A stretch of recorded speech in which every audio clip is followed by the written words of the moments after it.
আসসালামু আলাইকুম। স্বাগতম সবাইকে আজকে ক্লাসে। আজকে আমরা পড়ব রক্ত সংবহন অধ্যায়ের অন্যতম গুরুত্বপূর্ণ একটি টপিক অনুচক্রিকা বা প্ল্যাটিলেট নিয়ে। তো এর পূর্বের ক্লাসে আমরা শ্বেত রক্তকণিকা নিয়ে এবং তার পূর্বের ক্লাসে আমরা লোহিত রক্তকণিকা নিয়ে আলোচনা করেছি। তোমরা যারা ক্লাসগুলো করোনি তারা ক্লাসগুলো করে ফেলবে। আর ক্লাস শেষে অবশ্যই আমাদের ইউটিউব চ্যানেলের কমেন্ট বক্সে একটা রিভিউ দিবে যে ক্লাসটা কেমন ছিল। ওকে, তো দেখো আজকে আমাদের লেকচার 5 হবে এই অধ্যায়ের।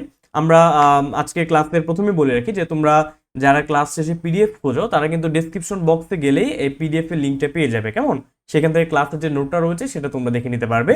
আর যারা এখনো টুটুলস একাডেমির যে ফেসবুক গ্রুপ রয়েছে সেখানে জয়েন হও নাই, তোমরা জয়েন হয়ে যাবে, ডেসক্রিপশনে লিঙ্ক পেয়ে যাবে। আর অবশ্যই আমাদের ইউটিউব চ্যানেলটাকে সাবস্ক্রাইব করে দিবে, ভিডিওতে একটা লাইক দিয়ে দিবে। ওকে, তো চলো আজকে আমরা ক্লাসে ফিরে যাই। আজকে আমাদের ক্লাসের টপিক হচ্ছে অনুচক্রিকা বা থ্রোম্বোসাইট বা প্লেটিলেট। ওকে, তো দেখি আজকে আমরা প্লেটিলেট নিয়ে পড়বো। তো দেখো আমরা জানি যে যখন আমরা আসলে রক্তের উপাদানগুলো পড়েছিলাম সেখানে বলেছিলাম যে আমাদের রক্তের প্রধান উপাদান দুইটা, একটা হচ্ছে রক্তকণিকা এবং বাকিটা হচ্ছে প্লাজমা বা রক্তরস। রক্তকণিকার ভিতরে আমাদের তিনটে প্রধান রক্তকণিকা রয়েছে, লোহিত রক্তকণিকা, শ্বেত রক্তকণিকা এবং অনুচক্রিকা। যার যার মধ্যে আমরা লোহিত এবং শ্বেত নিয়ে আলোচনা করেছি আগে। আজকে আমরা আলোচনা করব শুধুমাত্র অনুচক্রিকা নিয়ে বা থ্রোম্বোসাইট নিয়ে, যেটাকে আরেকভাবে বলা হয় প্লেটিলেট। ওকে, তো প্রথমে আসলে আমাদের একটু সংজ্ঞাটা জেনে রাখাটা জরুরি যে আসলে এই যে অনুচক্রিকা আমরা পড়বো, হ্যাঁ, অনুচক্রিকার সংজ্ঞাটা কি বা ডেফিনেশনটা কি। সংজ্ঞা থেকে আমরা আসলে এর বৈশিষ্ট্যগুলো বা এর আসলে পরিচিতিটাকে বের করার চেষ্টা করব।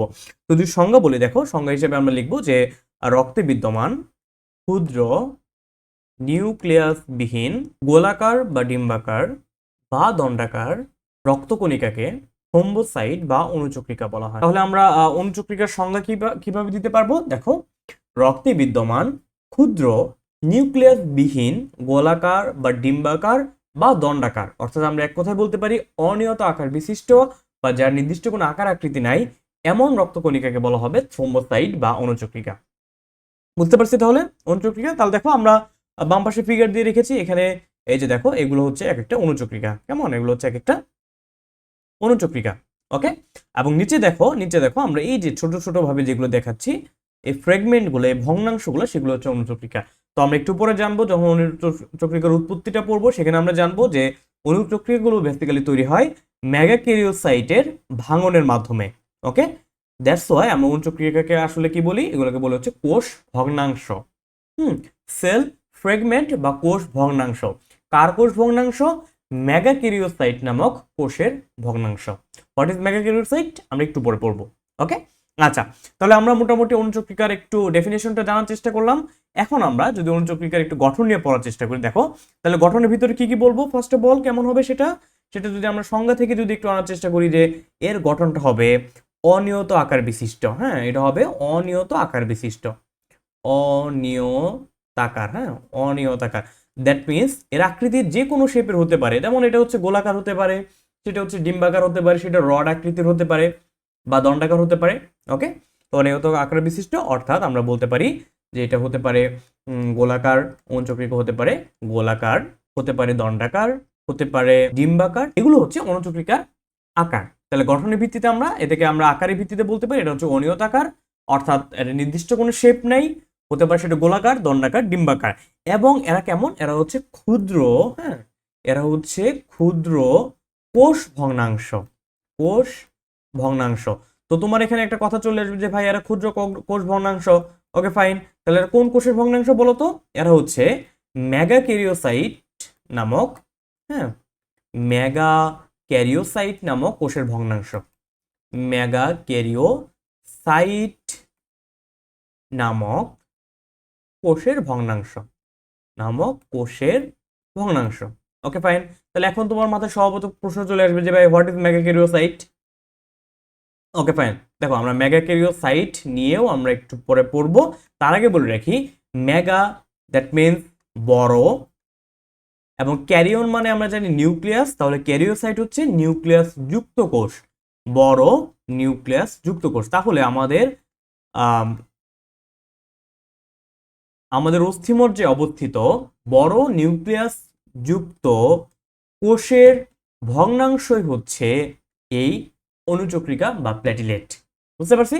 ওকে, তারপরে আমরা কি বলতে পারি যে এর যেহেতু দেখো এর যদি একটা শেপ গোলাকার হয় তাহলে তার একটা ব্যাস থাকবে বা একটা ডায়ামিটার থাকবে। ওকে, তাহলে তার ব্যাসটা কতটুকু? তার ব্যাস হচ্ছে, হ্যাঁ, ব্যাস হচ্ছে অন অ্যান এভারেজ 2 থেকে 4 মাইক্রোমিটার, 2 থেকে 4 মাইক্রোমিটার। ওকে, তারপর দেখো আমরা একটু আগে বলে এসেছিলাম যে এরা হচ্ছে কোষ ভগ্নাংশ। তাহলে একটা কোষ ভগ্নাংশ, দ্যাট মিনস তার ভিতরে কি রয়েছে, তার যে উপাদানগুলো সেগুলো কোনো একটা কোষ থেকে উদ্ধৃত হয়েছে, ভেঙে ভেঙে এসেছে। এবং এক্ষেত্রে মনে রাখবা সবসময় যে থ্রোম্বোসাইট বা অনুচক্রিকাতে কোনো প্রকার নিউক্লিয়াস থাকে না, শুধু কোষের সাইটোপ্লাজমগুলো ভেঙে চলে আসে। মেগাক্যারিওসাইটের সাইটোপ্লাজমগুলো ভেঙে এই অনুচক্রিকা তৈরি করে, এখানে কোনো প্রকার কোনো ধরনের নিউক্লিয়াস থাকে না। তাহলে আমরা এখানে লিখবো যে এখানে এটা হচ্ছে এরা নিউক্লিয়াস বিহীন। ওকে, নিউক্লিয়াস বিহীন, খুবই খুবই ইম্পর্টেন্ট, নিউক্লিয়াস বিহীন। ওকে, তো তোমার এখানে যেহেতু নিউক্লিয়াস বিহীন বলে ফেললাম, তাহলে কারা নিউক্লিয়াস বিহীন? অনুচক্রিকা নিউক্লিয়াস বিহীন। তাহলে আমি এখানে ছোট একটা নোট দিয়ে দেই। নোটে কি? তাহলে দেখো নিউক্লিয়াস যুক্ত কারা কারা? নিউক্লিয়াস যুক্ত রক্তকণিকা কারা? নিউক্লিয়াস যুক্ত রক্তকণিকা। ওকে ফাইন, নিউক্লিয়াস যুক্ত রক্তকণিকা হিসেবে আমরা বলতে পারবো ডাব্লিউবিসি বা শ্বেত রক্তকণিকা। ওকে, আর যদি বলি তাহলে নিউক্লিয়াস বিহীন কারা কারা আমরা পেলাম? নিউক্লিয়াস বিহীন রক্তকণিকা কারা কারা বলতো ভাইয়া? দুইটা, তাই না? একটা আমরা পেয়েছিলাম আরবিসি বা লোহিত রক্তকণিকা, এবং আরেকটা হচ্ছে এই প্লেটলেট। ওকে, বুঝতে পারছি? আচ্ছা, তাহলে এরা হচ্ছে নিউক্লিয়াস বিহীন রক্তকণিকা। ওকে ফাইন, তাহলে তারপরে আমরা কি পাবো দেখো, তারপরে আমরা পাবো যে এদের নিউক্লিয়াস থাকবে না, তাহলে এর যে সাইটোপ্লাজমে কোন কেমিক্যাল কম্পোজিশনটা থাকবে, বা আসলে কেমিক্যাল কম্পোজিশনের মধ্যে তার স্পেশালিটিটা কি থাকবে সেটা একটু জানতে হবে। একটু মনে রাখবা, এদের সাইটোপ্লাজমে, হ্যাঁ, এদের যে সাইটোপ্লাজম সম্পূর্ণটা বেসিক্যালি সাইটোপ্লাজম, এই সাইটোপ্লাজমে কি থাকে? প্রোটিন প্রোটিন ও প্রচুর পরিমাণে থাকে হচ্ছে স্যাফালিন নামক এক ধরনের ফসফোলিপিড পাওয়া যায়। ওকে, তাহলে এদের সাইটোপ্লাজমে প্রচুর প্রোটিন ও প্রচুর পরিমাণে স্যাফালিন নামক ফসফোলিপিড বিদ্যমান থাকে। ফসফোলিপিড বিদ্যমান থাকে, বুঝতে পারছি? ফসফোলিপিড বিদ্যমান থাকে। ওকে, তাহলে দেখো আমরা অনুচক্রিকার গঠন নিয়ে কি কি পড়লাম। ফার্স্ট অফ অল, অনুচক্রিকা হচ্ছে একটা অনিয়তাকার আকার বিশিষ্ট, তার নির্দিষ্ট কোনো শেপ নাই, নির্দিষ্ট কোনো ফর্ম নাই। সেটা হতে পারে গোলাকার, হতে পারে দণ্ডাকার, হতে পারে সেটা ডিম্বাকার। কেমন? ওকে ফাইন, তারপরে বললাম যে এরা হচ্ছে একটা কি ক্ষুদ্র কোষ ভগ্নাংশ বা সেল ফ্রেগমেন্ট। তাহলে স্বভাবতই কোশ্চেন আসবে যে কার কোষ ভগ্নাংশ? এরা হচ্ছে মেগাক্যারিওসাইট নামক কোষের ভগ্নাংশ। তাহলে হোয়াট ইজ মেগাক্যারিওসাইট? এটা হচ্ছে অস্থিমজ্জার এক ধরনের কোষ। কেন নাম মেগাক্যারিওসাইট? মেগা মিন্স বড়, carry-on means nucleus, that means বড় নিউক্লিয়াস যুক্ত এক ধরনের কোষের ক্ষুদ্র ভগ্নাংশ হচ্ছে এই অনুচক্রিকা বা প্লেটলেট। তারপর যদি বলি এর ব্যাস কতটুকু, 2 থেকে 4 মাইক্রোমিটার। এরা হচ্ছে নিউক্লিয়াস বিহীন।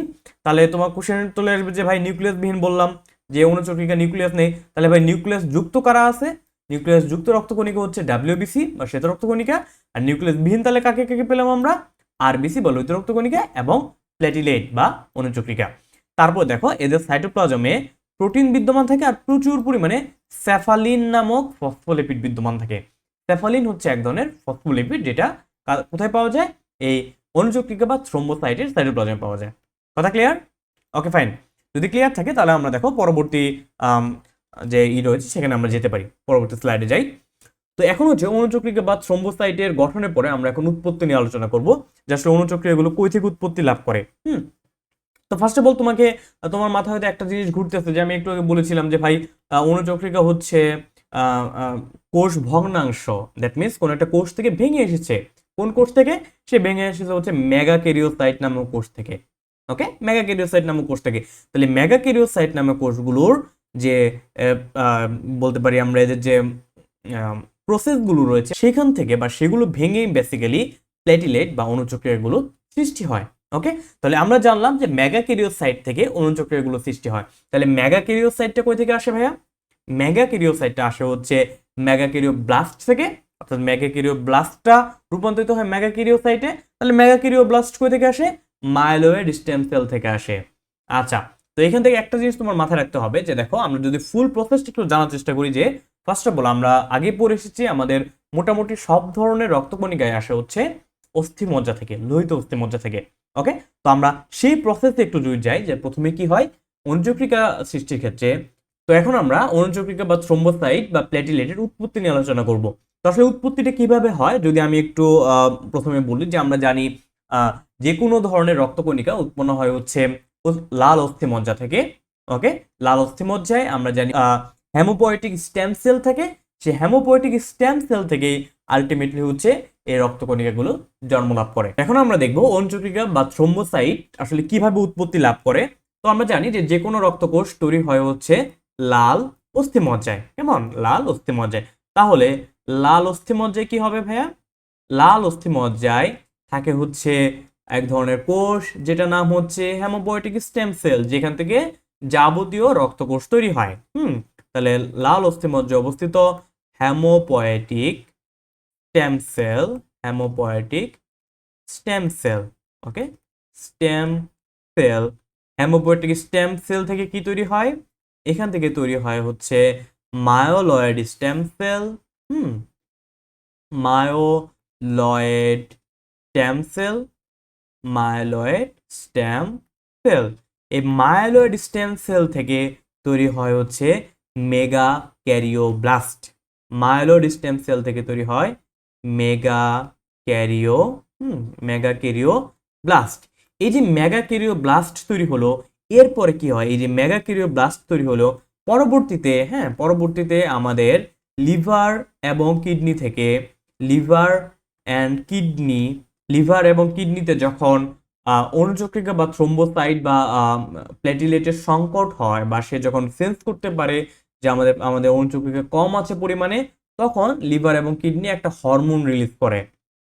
লিভার এবং কিডনি রিলিজ করে কি ভাইয়া? রিলিজ করে একটা হরমোন। নাম কি?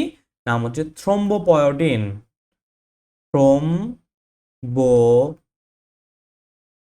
থ্রোম্বোপয়েটিন হরমোন। এই যে থ্রোম্বোপয়েটিন হরমোন রিলিজ করলো, সেই থ্রোম্বোপয়েটিন হরমোনের প্রভাবেই কি হবে? মেগা ক্যারিওব্লাস্ট থেকে তৈরি হবে মেগা মেগা ক্যারিওসাইটস, মেগা ক্যারিওসাইটস। এবং এই মেগা ক্যারিওসাইটস থেকে পরবর্তীতে তৈরি হবে হচ্ছে অনুচক্রিকা। ওকে, অনুচক্রিকা বা প্লেটিলেট। দেখো তো আমরা বুঝতে পারছি কিনা? তাহলে কি হবে? প্রথমে হচ্ছে লাল অস্থিমজ্জার হেমোপয়েটিক যে স্টেম সেল থাকবে, সেখান থেকে মায়োলয়েড স্টেম সেল তৈরি হবে। সে মায়োলয়েড স্টেম সেল থেকে মেগা ক্যারিওব্লাস্ট তৈরি হবে। পরবর্তীতে মেগা ক্যারিওব্লাস্টের ভিতরে লিভার এবং কিডনি থেকে আসবে হচ্ছে থ্রোম্বোপয়েটিন নামক হরমোন। দেখো, আমরা যখন এরিথ্রোপয়েসিস পড়েছিলাম বা লোহিত রক্তকণিকা উৎপত্তির প্রক্রিয়া পড়েছিলাম, সেখানে বলেছিলাম যে লোহিত রক্তকণিকা তৈরির জন্য কিডনি এবং লিভার থেকে আসবে হচ্ছে এরিথ্রোপয়েটিন। মনে আছে তোমাদের? তাহলে লোহিত রক্তকণিকা তৈরির জন্য আসবে এরিথ্রোপয়েটিন এবং অনুচক্রিকা তৈরির জন্য আসবে থ্রোম্বোপয়েটিন নামক হরমোন। তো থ্রোম্বোপয়েটিন হরমোন কি করবে? এই যে মেগা ক্যারিওব্লাস্ট যে পরবর্তীতে মেগা ক্যারিওসাইটসে পরিণত হবে, সেই মেগা ক্যারিওসাইটসের যে পার্টগুলো রয়েছে, সে যে নিউক্লিয়াস ব্যতীত বাকি যে পার্ট রয়েছে, অর্থাৎ আদার যে পার্টগুলো রয়েছে, এই পার্টগুলো ভেঙে যে কোষ ভগ্নাংশ তৈরি করবে, সেটাকে আমরা বলবো হচ্ছে প্লেটলেট বা অনুচক্রিকা। বুঝতে পারছি অনুচক্রিকা বা থ্রোম্বোসাইট সৃষ্টির প্রক্রিয়াটা? ওকে, তো দেখো ডান পাশে আমি একটা বোন ম্যারো ফিগার দিয়ে রেখেছি যে কিভাবে বোন ম্যারো থেকে তৈরি হয় একটা ফিগার আছে, এবং বাম পাশে খুব সহজভাবে একটা ফ্লো চার্টের মাধ্যমে আমি তোমাদের দেখানোর চেষ্টা করেছি। তো তোমাদের বইতে হয়তো এতটা ডিটেলসে নাই, বাট একটু জেনে রাখাটা ভালো, অথবা একটু বেশি জেনে রাখলে এই ব্যাপারটা নিয়ে, যেহেতু আমরা প্রত্যেকটা প্রসেসই ধীরে ধীরে পড়তেছি এবং আমরা চেষ্টা করতেছি একটু বেসিক থেকে পড়ার। তো এটাই ছিল বেসিক, যে লাল অস্থিমজ্জায় হেমোপয়েটিক স্টেম সেল থেকে মাইলয়েড স্টেম সেল তৈরি হবে, সেখান থেকে মেগা ক্যারিওব্লাস্ট তৈরি হবে এবং মেগা ক্যারিওব্লাস্টের উপর কাজ করবে থ্রোম্বোপয়েটিন নামক হরমোন। থ্রোম্বোপয়েটিন হরমোনের প্রভাবে সেখান থেকে মেগা ক্যারিওসাইট ও পরবর্তীতে মেগা ক্যারিওসাইটের কোষীয় ভাঙ্গন প্রক্রিয়ায় তার যে দেহের যে অংশগুলো রয়েছে, সেই কোষের যে অংশগুলো রয়েছে, পার্টগুলো ভেঙে তৈরি হবে অনুচক্রিকা বা প্লেটিলেট। আশা করছি অনুচক্রিকার উৎপত্তি নিয়ে আর কোনো কনফিউশন নেই। ওকে, ফাইন। তারপর দেখো আমরা এখন অনুচক্রিকা পরিমাণটা নিয়ে একটু পড়বো। আসলে অনুচক্রিকা পরিমাণটা হয়তো আমরা অনেকেই জানি, বা আমরা প্রথম দিকে বলেছি যে মনে রাখবা আমরা প্রতি ঘন মিলিমিটার রক্তে কতটুকু অনুচক্রিকা থাকে। হ্যাঁ, প্রতি ঘন মিলিমিটার রক্তে অনুচক্রিকার পরিমাণ কতটুকু? অনুচক্রিকার পরিমাণ প্রতি ঘন মিলিমিটার রক্তে অণুচক্রিকার পরিমাণ হচ্ছে কতটুকু ভাইয়া? পরিমাণ হচ্ছে 1,50,000 থেকে 1,50,000 থেকে কতটুকু? 4 লক্ষ। কেমন? 1,50,000 থেকে 4 লক্ষ। প্রতি ঘন মিলিমিটার রক্তে অণুচক্রিকার পরিমাণ হচ্ছে 1.5 লক্ষ থেকে কয় লক্ষ ভাইয়া? 4 লক্ষ। ওকে, তাহলে প্রতি ঘন মিলিমিটার রক্ত অণুচক্রিকার পরিমাণ হচ্ছে 1.5 লক্ষ থেকে 4 লক্ষ। এবং এই যে অণুচক্রিকাটা সেটা কিন্তু প্রতিদিন রিফর্ম হচ্ছে, অর্থাৎ প্রতিদিনই কিন্তু সে কিছু পরিমাণ অণুচক্রিকা ধ্বংসপ্রাপ্ত হচ্ছে, আবার কিছু পরিমাণ অণুচক্রিকা নতুন করে তৈরি হচ্ছে, কারণ এই সার্টেন অ্যামাউন্টটাকে স্যার মেনটেন করতে হবে। ওকে, আচ্ছা, তাহলে কতটুকু দৈনিক উৎপন্ন হয় মনে রাখবা? প্রতিদিন, হ্যাঁ, প্রতিদিন প্রায় 200 বিলিয়ন অনেক হিউজ একটা নাম্বার, 200 বিলিয়ন পরিমাণ অণুচক্রিকা তৈরি হয়। 200 বিলিয়ন পরিমাণ অণুচক্রিকা তৈরি হয়। তাহলে কোথায় তৈরি হবে? আমরা একটু আগে পড়ে এসেছি, কোথায়? আমাদের অস্থিমজ্জার মেগাক্যারিওসাইট কোষ থেকে। কেমন? আচ্ছা, তাহলে আমরা অণুচক্রিকা পরিমাণটা জানলাম যে প্রতি ঘন মিলিমিটার রক্তে অণুচক্রিকা পরিমাণ হচ্ছে 1.5 লক্ষ থেকে 4 লক্ষ। এটা কার ক্ষেত্রে বলতো? একজন অ্যাডাল্টের ক্ষেত্রে। এবং প্রতিদিন প্রায় 200 বিলিয়ন পরিমাণে অণুচক্রিকা তৈরি হয়। ওকে, তো তারপরে আমরা দেখব অণুচক্রিকার আসলে কাজটা কি, যেটা আসলে আমাদের মেইন পয়েন্ট অফ কনসার্ন, যে আসলে অণুচক্রিকা কি কি কাজ করে। হ্যাঁ, আচ্ছা, ফার্স্ট অফ অল অণুচক্রিকার প্রধান কাজটা কি ভাই? প্রধান কাজ মনে রাখবো, প্রত্যেকটা রক্তকণিকার একটা প্রধান কাজ রয়েছে। যখন আমরা লোহিত রক্তকণিকা পড়েছি তখন বলেছিলাম লোহিত রক্তকণিকার প্রধান কাজই হচ্ছে কি করা? শ্বসনিক গ্যাস পরিবহন করা, অর্থাৎ অক্সিজেন ট্রান্সপোর্ট করা, কার্বন অক্সাইড ট্রান্সপোর্ট করা। যখন শ্বেত রক্তকণিকা পড়েছি তখন বলেছি শ্বেত রক্তকণিকার প্রধান কাজ হচ্ছে দেহ প্রতিরক্ষায় অংশগ্রহণ করা। সেজন্য তাই কিন্তু আমরা একটা মোবাইল ডিফেন্সিভ ইউনিট নামে একটা আলাদা নামও কিন্তু দিয়েছিলাম। তেমনি অণুচক্রিকা বা থ্রোম্বোসাইটের প্রধান একটা কাজ হচ্ছে সে রক্ত তঞ্চনে ভূমিকা রাখবে। রক্ত তঞ্চন জিনিসটা কি মনে রাখবে? আমাদের যখন কোনো অঙ্গ দুর্ঘটনাবশত কেটে যায়, সেখান থেকে রক্তপাত হলে সেই রক্তটা বন্ধের প্রক্রিয়াটাই হচ্ছে যে রক্ত তঞ্চন বা ব্লাড কোয়াগুলেশন। এই ব্লাড কোয়াগুলেশনে হেল্প করবে হচ্ছে এই অণুচক্রিকা বা থ্রোম্বোসাইট। তাহলে আমরা প্রধান কাজ হিসেবে কি লিখবো? অণুচক্রিকার প্রধান কাজ হচ্ছে, হ্যাঁ, অণুচক্রিকার প্রধান কাজ, অণুচক্রিকার প্রধান কাজ রক্ত তঞ্চনে সাহায্য করা। প্রধান কাজ হচ্ছে রক্ত তঞ্চনে সাহায্য করা। এই রক্ত তঞ্চন নিয়ে আমরা একটু পরে পড়বো, এটা নিয়ে আসলে ঘাবড়ানোর কিছু নেই, রক্ত বা আমরা নেক্সট ক্লাসে পড়বো। তার অণুচক্রিকার প্রধান কাজ হচ্ছে রক্ত তঞ্চনে সাহায্য করা। কেমন? রক্ত তঞ্চনে সাহায্য করা। সে রক্ত তঞ্চনে সাহায্য কিভাবে করে বলতো? সে রক্ত তঞ্চনে সাহায্য করে হচ্ছে সে থ্রোম্বোকাইনেজ নামক এক ধরনের এনজাইমের প্রভাবে। কিসের প্রভাবে? সে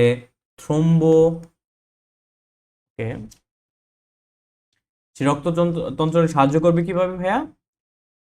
থ্রোম্বোকাইনেজ এনজাইম সৃষ্টির মাধ্যমে। থ্রোম্বোকাইনেজ এনজাইম সৃষ্টির মাধ্যমে। ওকে, এনজাইম সৃষ্টির মাধ্যমে। ক্লিয়ার? আচ্ছা, তারপর যদি আমরা বলি যে এর আর কি কি কাজ রয়েছে, প্রধান কাজ তো বুঝলাম যে সে রক্ত তঞ্চনে সাহায্য করবে। ওকে, ফাইন। তারপর কি রয়েছে? যে তারা হচ্ছে রক্তপাত বন্ধের উদ্দেশ্যে সে দেহের কোনো ক্ষতিগ্রস্ত রক্তনালী থেকে রক্তপাত বন্ধের উদ্দেশ্যে সে কি করতে পারবে? তা একত্রিত হয়ে রক্তপাত বন্ধের উদ্দেশ্যে বহু সংখ্যক অণুচক্রিকা একত্রিত হয়ে প্লেটিলেট প্লাগ নির্মাণ করবে। কেমন? তাহলে কি নির্মাণ করতে পারবে? প্লেটিলেট প্লাগ নির্মাণ করতে পারবে। এখন হোয়াট ইজ প্লেটিলেট প্লাগ? পরবর্তী ক্লাসটা করবে, সেখানে আমরা রক্ততন্ত্র নিয়ে আলোচনা করবো, সেখানে আমরা ইন ডিটেলস এটা নিয়ে আলোচনা করবো। ওকে, প্লেটিলেট প্লাগ তৈরি করবে। আচ্ছা, তৈরি করে। তো দেখো প্লেটিলেট প্লাগ যদি আমরা একটু বলি, বাম পাশে একটা ফিগার রয়েছে, এখানে দেখো এই যে একটা ব্লাড ভেসেল ক্ষতিগ্রস্ত হয়েছে বা একটা ব্লাড ভেসেল বা একটা রক্তনালী ক্ষতিগ্রস্ত হয়েছে, সেখানে দেখো বিভিন্ন ধরনের অণুচক্রিকা জমা হয়ে সেখানে কিন্তু একটা প্ল্যাকের মতো সৃষ্টি করেছে, প্ল্যাক সৃষ্টি করেছে। দ্যাট মিনস সেটা ছিপির মতো সৃষ্টি করে এই তোমার খোলা জায়গাটা বা আমরা বলতে পারি যে ক্ষতিগ্রস্ত জায়গাটাকে সে ফিল আপ করে দিয়েছে। ওকে, এভাবে সে রক্তপাত বন্ধ করে। আচ্ছা, তারপরে আমরা কি বলবো? তারপরে হচ্ছে যে এই যে দেখো কোনো একটা রক্তনালী ক্ষতিগ্রস্ত হওয়ার ফলে কিন্তু সেখান থেকে রক্তকণিকাগুলো বেরোচ্ছিল, তাই না? তাহলে এই যে ক্ষতিগ্রস্ত যে রক্তনালী রয়েছে সেটা পুনর্গঠনেও এই অনুচক্রিকা ভূমিকা রাখবে। তাহলে বলবো আমরা যে রক্তনালীর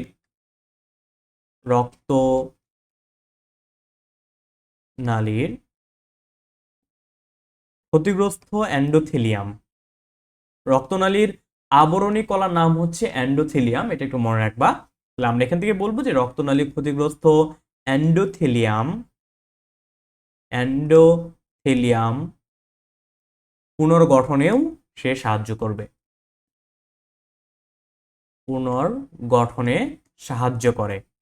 ওকে, তাহলে দেখো তো আমরা কয়টা মেইন ফাংশন পেলাম। আমরা প্রধান ফাংশনটা ছিল যে অনুচক্রিকার কাজ হচ্ছে রক্ততন্ত্রণে সাহায্য করবে, কিভাবে? থ্রম্বোকাইনেজ নামক এনজাইম সৃষ্টির মাধ্যমে। তাছাড়া সে রক্তপাত বন্ধের উদ্দেশ্যে একত্রিত হয়ে প্লেটলেট প্লাক নির্মাণ করবে। রক্তনালী ক্ষতিগ্রস্ত হলে এন্ডোথেলিয়াম পুনর্গঠনে সাহায্য করবে। তারপরে কি করবে? তারপরে হচ্ছে এরা দুই ধরনের জিনিস রিলিজ করবে। একটাকে বলবো হচ্ছে আমরা সেরাটোনিন। আমরা প্রথমে বলে নিব যে এরা হচ্ছে রক্তপাত বন্ধের উদ্দেশ্যে কি করবে? অনুচক্রিকা সেরাটোনিন ক্ষরণ করে। ওকে, সেরোটোনিন ক্ষরণ করে, সেরোটোনিন, বা যেটাকে বলা হয় আসলে 5-HT। এখন তোমার মনে কোশ্চেন দেখতে পারে যে ভাই 5-HT মানে কি? এটা আমি ব্যাখ্যা দিয়ে দিচ্ছি। 5-HT মানে হচ্ছে 5 হাইড্রোক্সি ট্রিপটামিন। কেমন? তাহলে সে সেরোটোনিন ক্ষরণ করবে, যেটা ফুল মিনিং হচ্ছে 5 হাইড্রোক্সি ট্রিপটামিন। এই সেরোটোনিন কি করবে? সেরোটোনিন হচ্ছে রক্তপাত বন্ধের উদ্দেশ্যে, মনে রাখবে সেরোটোনিনটা কি করবে? রক্তপাত বন্ধের উদ্দেশ্যে রক্তনালীকে সংকুচিত করবে। ওকে, রক্তপাত বন্ধের উদ্দেশ্যে রক্তনালী সংকোচন করে। ক্লিয়ার? আচ্ছা, তারপরে আমরা কি দেখতে পাবো? এর কাজটা কি হবে? এর কাজ হচ্ছে পরবর্তীতে মনে রাখবা, এরা ফ্যাগোসাইটোসিস প্রক্রিয়ায় রোগ জীবাণু ধ্বংসন করতে পারে। হ্যাঁ, ফ্যাগোসাইটোসিস প্রক্রিয়ায় রোগ জীবাণু ধ্বংস করে। তাহলে এখান থেকে তোমার একটা কোশ্চেন চলে আসবে যে ভাই আমরা তো ফ্যাগোসাইটোসিস অনেক রক্তকণিকায় করে পাইলাম, তাহলে কারা কারা করে? দেখো, এরা ফ্যাগোসাইটোসিস প্রক্রিয়ায় কি করে? রোগ জীবাণু ধ্বংস করে। হ্যাঁ, বা ফ্যাগোসাইটোসিস প্রক্রিয়ায় রোগ জীবাণু ধ্বংস করে। ওকে, রোগ জীবাণু ধ্বংস করে। তো তোমার এখানে সর্বত কোশ্চেন চলে আসবে যে ভাই তাহলে ফ্যাগোসাইটোসিস তো এই যে অনুচক্রিয়া করে, আবার আমরা মনোসাইট করে পেয়েছিলাম, তাহলে কারা কারা এই ফ্যাগোসাইটোসিস প্রক্রিয়া করে? এই একটু মনে রাখবা যে ফ্যাগোসাইটোসিস প্রক্রিয়া করবে হচ্ছে তিনটে জিনিস। কয়টা? তিনটা। কে কে? একটাকে আমরা বলতে পারি যে আমরা সহজে আমরা মনে রাখতে পারি MNP দিয়ে, MNP। এই তিনটেতে মনে রাখবা যে এরা হচ্ছে ফ্যাগোসাইটোসিস করে। তাহলে এখন তোমাকে যদি বলা হয় তাহলে ভাই MNP এর ফুল মিনিং কি? M stands for monocyte, N stands for neutrophil, and P stands for platelets. তাহলে আমরা বুঝলাম যে প্লেটলেট ফ্যাগোসাইটোসিস প্রক্রিয়া রোগ জীবাণু ধ্বংস করে। তাহলে তোমাকে যে কোশ্চেন করে তাহলে বলো কে কে ফ্যাগোসাইটোসিস করে? মনোসাইট, নিউট্রোফিল এবং প্লেটলেট। সহজভাবে মনে রাখার জন্য আমরা নেমোনিক ইউজ করব MNP। ওকে, তারপরে কি কাজ আছে দেখো, এরা হচ্ছে হিস্টামিন সঞ্চয় করবে। এরা হিস্টামিন সঞ্চয় করে। এরা হচ্ছে সেরোটোনিন ক্ষরণ করে এবং হিস্টামিন সঞ্চয় করে। এখন আমাকে বলো তো হিস্টামিন ক্ষরণ করে কে? বলো তো? এই হিস্টামিনটাকে মনে রাখবা ক্ষরণ করে হচ্ছে কোন কোষ? ব্যাজোফিল কোষ। কেমন? ক্ষরণ করে হচ্ছে ব্যাজোফিল, তাই না? আমরা পেয়েছিলাম না? সে তো রক্তকণিকাতে পড়েছিলাম যে ব্যাজোফিল এই হিস্টামিন ক্ষরণ করে। ওকে, তাহলে হিস্টামিন ক্ষরণ করে হচ্ছে ব্যাজোফিল, কিন্তু এরা কি করবে? এই যে প্লেটলেট গুলো রয়েছে এরা হচ্ছে হিস্টামিনকে সঞ্চয় করে রাখবে। ওকে, তো এই ছিল মোটামুটি অনুচক্রিকা বা প্লেটিলেটের যাবতীয় কাজগুলো। তাহলে প্রধান কাজ আমরা পেলাম, যদি আমি একটু রিভিউ করে দেই, যে অনুচক্রিকার প্রধান কাজ হিসেবে আমরা পেয়েছি এরা রক্ততন্ত্রণে সাহায্য করবে, কিসের মাধ্যমে? থ্রোম্বোকাইনেজ এনজাইম সৃষ্টির মাধ্যমে।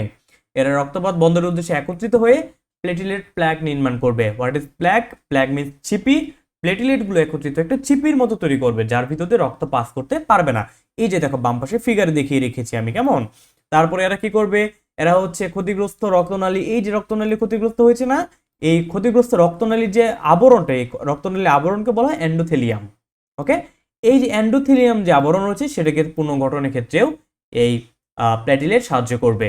তারপরে সেরোটোনিন বা যেটাকে আমরা বলি 5-HT 5 হাইড্রোক্সি ট্রিপটামিন ক্ষরণ করবে, যেটা কি করবে? রক্তপাত বন্ধের উদ্দেশ্যে রক্তনালীকে সংকুচিত করবে। ক্লিয়ার? তারপরে হচ্ছে এরা ফেগোসাইটোসিস প্রক্রিয়া রোগ জীবাণু ভক্ষণ করবে বা ধ্বংস করবে। তাহলে তোমার এখানে কোশ্চেন চলে এসেছে, তাহলে ভাই ফেগোসাইটোসিস টোটাল কে কে করে? দেখো আমরা নেমোনিক্স লিখে রেখেছি MNP, that means M stands for monocyte, P for platelets and N for neutrophil. তাহলে মনোসাইট, নিউট্রোফিল এবং প্লেটলেট এরা হচ্ছে ফ্যাগোসাইটোসিস করবে। ওকে, তারপরে হচ্ছে এরা হিস্টামিন সঞ্চয় করবে। হিস্টামিন সঞ্চয় করবে। তাহলে তোমার এখানে কোশ্চেন আসবে যে ভাই তাহলে হিস্টামিন ক্ষরণ করবে কে? আমরা জানি হিস্টামিন ক্ষরণ করে হচ্ছে বেজোফিল কোষ। ওকে, বেজোফিল রক্তকণিকা, যেটা আসলে কার পার্ট? শ্বেত রক্তকণিকা বা WBC পার্ট। ক্লিয়ার কথা? ওকে, তাহলে আমরা হচ্ছে পরবর্তীতে যাব। পরবর্তীতে হচ্ছে অনুচক্রিকা বা থ্রোম্বোসাইটের ধ্বংস। তো দেখো যার সৃষ্টি রয়েছে তার ধ্বংস রয়েছে, এটাই স্বাভাবিক, বা সে ধ্বংস হবে, এটাই স্বাভাবিক। ওকে, তো মনে রাখবা এই যে অনুচক্রিকাগুলো রয়েছে এগুলো আসলে রক্তে তৈরি হওয়ার পরে এদের আয়ু বা জীবনকাল হচ্ছে কতটুকু? আমরা যদি বলি যে এর হচ্ছে আয়ুষ্কাল কতটুকু? আয়ুষ্কাল হচ্ছে কতদিন ভাই? এই যে অনুচক্রিকার আয়ুষ্কাল হচ্ছে, মনে রাখবা, 8 থেকে 12 দিন। অনুচক্রিকার আয়ুষ্কাল হচ্ছে 8 থেকে 12 দিন, এবং এই 8 থেকে 12 দিন পরে কি হবে? তার হবে ধ্বংস হবে। তাহলে তোমাকে বলো যদি হয় যে ধ্বংস কোথায় হবে? ধ্বংস হয় হচ্ছে এই অনুচক্রিকাগুলো ধ্বংস হয় হচ্ছে প্লীহা, হ্যাঁ, প্লীহাতে, প্লীহা, তারপর হচ্ছে যকৃৎ ও অন্যান্য রেটিকুলো এন্ডোথেলিয়াল কোষে। কেমন? অন্যান্য রেটিকুলো এন্ডোথেলিয়াল কোষে, এন্ডোথেলিয়াল কোষে, রেটিকুলো এন্ডোথেলিয়াল কোষে ধ্বংসপ্রাপ্ত হবে। ওকে, তাহলে আমরা বুঝলাম যে আয়ুষ্কাল হচ্ছে 8 থেকে 12 দিন এবং এরা ধ্বংস হবে প্লীহা, যকৃৎ ও অন্যান্য রেটিকুলো এন্ডোথেলিয়াল কোষে। তাহলে তোমাকে যে কোশ্চেন করে তাহলে ভাই এর কি সঞ্চয় থাকতে পারবে দেহে? হ্যাঁ, মনে রাখবা যে শুধুমাত্র প্লীহা কি করতে পারবে? শুধুমাত্র প্লীহা অনুচক্রিকাকে সঞ্চয় করতে পারবে। শুধুমাত্র প্লীহার পারে হচ্ছে অনুচক্রিকাকে সঞ্চয় করে রাখতে। কেমন? অনুচক্রিকাকে সঞ্চয় করে। বুঝতে পারছি? তাহলে এই ছিল মোটামুটি আমাদের অনুচক্রিকা নিয়ে বিস্তারিত। অনুচক্রিকা ধ্বংসটা যদি আরেকবার বলি যে এর আয়ুষ্কাল হচ্ছে 8 থেকে 12 দিন, ধ্বংস হয় প্লীহা, যকৃৎ আর অন্যান্য রেটিকুলো এন্ডোথেলিয়াল কোষে। শুধুমাত্র প্লীহা অনুচক্রিকাকে সঞ্চয় করতে পারবে। ক্লিয়ার? আশা করছি অনুচক্রিকা নিয়ে আর কারো কোনো কনফিউশন নেই। এরপরে যদি কনফিউশন থাকে অবশ্যই টুটুলস একাডেমি ফেসবুক গ্রুপে পোস্ট করবে, এবং আমাদের চাইলে তোমরা কমেন্ট বক্সে জানাতে পারো। আর চেষ্টা করবে টুটুলস একাডেমি যে ইউটিউব চ্যানেল রয়েছে সেটাকে একটু সাবস্ক্রাইব করে দেওয়ার। দেখা হচ্ছে নেক্সট ক্লাসে। ততক্ষণ মতো সবাই ভালো থেকো, সুস্থ থাকো। আল্লাহ হাফেজ। আসসালামু আলাইকুম ওয়া রাহমাতুল্লাহি ওয়া বারাকাতুহু।